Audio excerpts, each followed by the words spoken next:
We often look at Wall Street professionals for stock recommendations in a hope that they will find the next Amazon or Apple for us.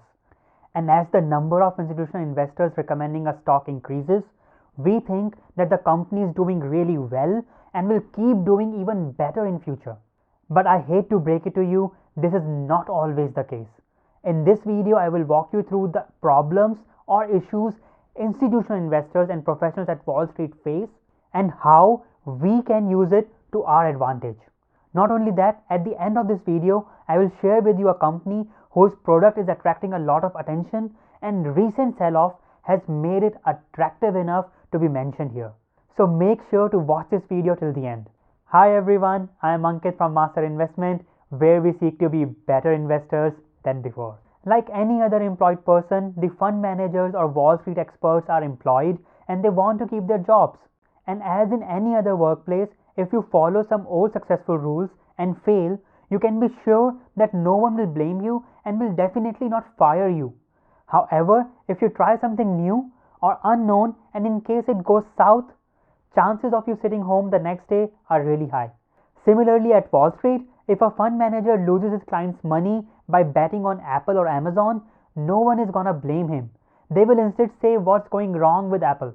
However, if a fund manager invests in an unknown newcomer in which he/she believes and loses his client's money, neither client nor his or her manager would be happy and will blame the fund manager for the same. This leads many average fund managers to follow the herd and recommend the same stocks. So if you observe, most of the popular stocks that you hear every other day on news are mostly owned by institutional investors.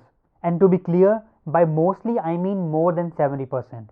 Well, this doesn't mean that the company everyone is recommending is bad. It just means that there are many other hidden gems that are not yet discovered by any institutional investor or they are too afraid to recommend them. As famous investor Peter Lynch said in his book, it's important to be a winner, however it's more important not to be a loser. Also, a great company gets noticed by these institutions way later than a common person like us, as we are the ones who are using these products and services. We are the ones who came to know that there is an app called Tinder that one can use to find his or her partner, and people are using it like crazy and everyone loves it. Similarly, we were the ones who first started using Facebook and downloaded WhatsApp or ordered something new from Amazon. Well, what I'm trying to say here is we all are surrounded by the products and services of companies that we are using every day. We are the ones to whom every other company is trying to reach by one way or another to sell their product. At work also, we are interacting and using products and services of so many different companies. So when you see a new streaming service that you can use to watch your favorite show without watching any of those annoying, irritating ads at your own leisure, just ask yourself, is this company public? And if it happens to be a public company, then do your research and see whether it's that 10 potential beggar that you are looking for or not. Being said that, I would like to add here, you liking a product or service and a company to be a great investment are two different things. You liking a product is just the first step.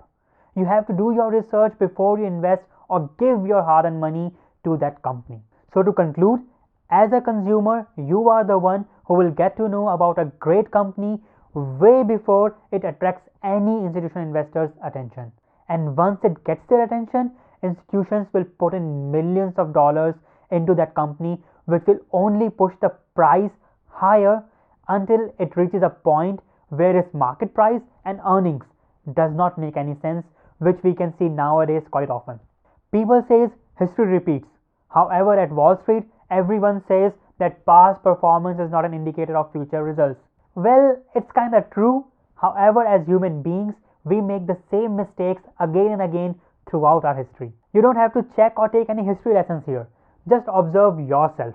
When you first started investing in stocks, you must have made one or another mistake which so many people already made and have written in their books and articles. Don't worry, you are not alone in this ship. I myself had made many mistakes which I could have avoided if I would have read before I started investing in stocks. But funny enough, people still make those mistakes and sometimes even repeat them. One can tell themselves that we didn't read any of those books or articles. Well, another mistake that you made which you just accepted. The reason why I'm telling you this is that people make mistakes and we can take advantage of this nature. As human beings, we take wrong decisions at wrong time. When market is crashing, we tend to sell, and when market is at peak, we tend to buy. Look at it this way. When you go out to buy anything, don't you ask yourself, is it worth this much?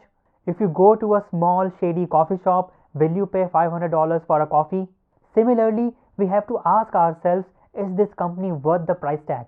But strange enough, we happily pay exorbitant prices for a company, and when market recognizes that it's not worth that much and price starts to reduce, instead of buying more at that fair or discounted price, we sell and convince ourselves that we didn't lose all our money by exiting. I mean, you see the irony there?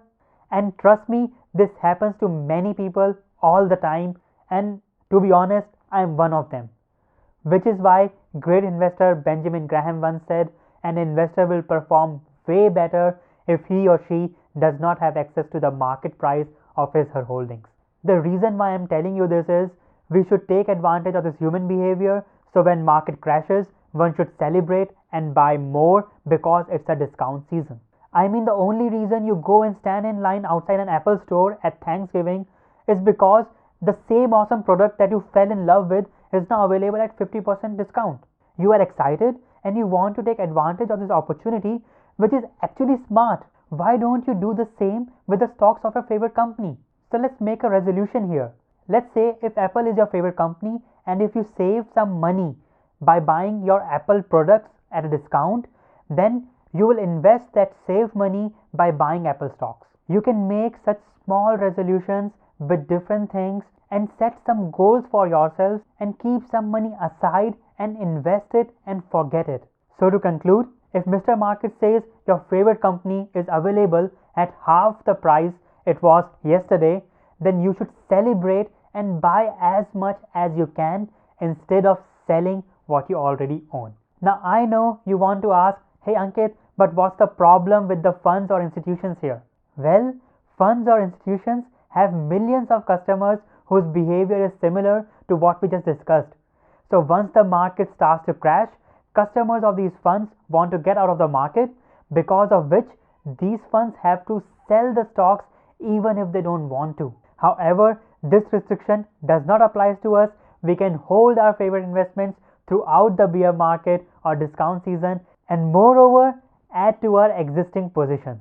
Not only this, like some of us, institutions also want to take advantage of this market sell-off, and they want to buy their favorite stocks at a discount. In order to do that, they have to raise capital, and to raise capital, they either sell their overpriced or not so performance stocks in favor of their favorite ones.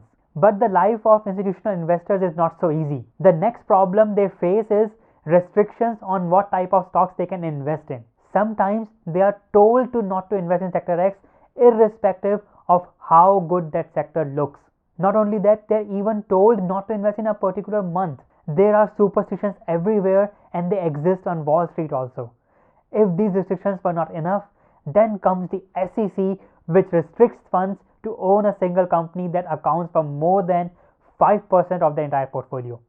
Next restriction that SEC imposes is that funds cannot buy more than 10% of a company. Well, all these restrictions are implied keeping investors' interest in mind, and institutions have to work within these limits. So imagine a fund that has $10 billion to manage. It has to buy at least 25 stocks to satisfy the 5% rule. Then it has to make sure that 5% of 10 billion, which comes out to be 500 million, does not exceed the second rule imposed by SEC, that is 10% ownership in a particular company. All these restrictions does not make the life of an investor easy. But guess what?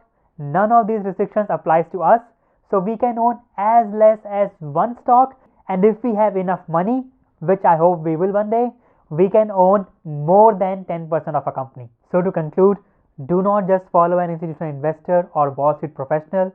Institutions and people can change their mind in a blink of a second, and by the time you will get to know their current state of mind, it might already be late. Why it's important to understand is, as a consumer, you will get to know a potential 10 bagger way sooner than any institution or fund manager. You don't believe me, right?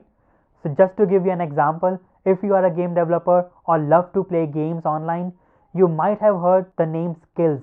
If not, well, it's a platform where game developers can enable social competition in their games and gamers can participate in these competitions and earn real cash. Luckily, the company behind it is a startup trading at New York Stock Exchange under the ticker symbol Skills, and during recent sell-off, it has become very interesting, and I would highly recommend everyone to look into it and decide for yourself whether this company makes sense in your portfolio or not. The thing is, it's just an example.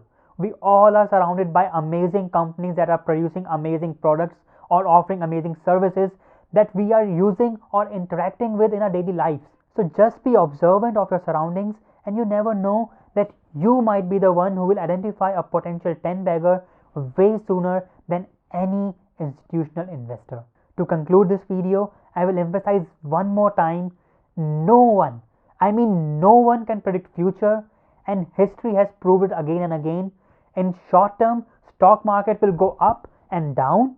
However, in long term, that is 10 years or more, market becomes more and more predictable, which is it tends to move up. At the end, invest in companies with unique competitive advantage at a fair price and hold on to them until unless the fundamentals have changed.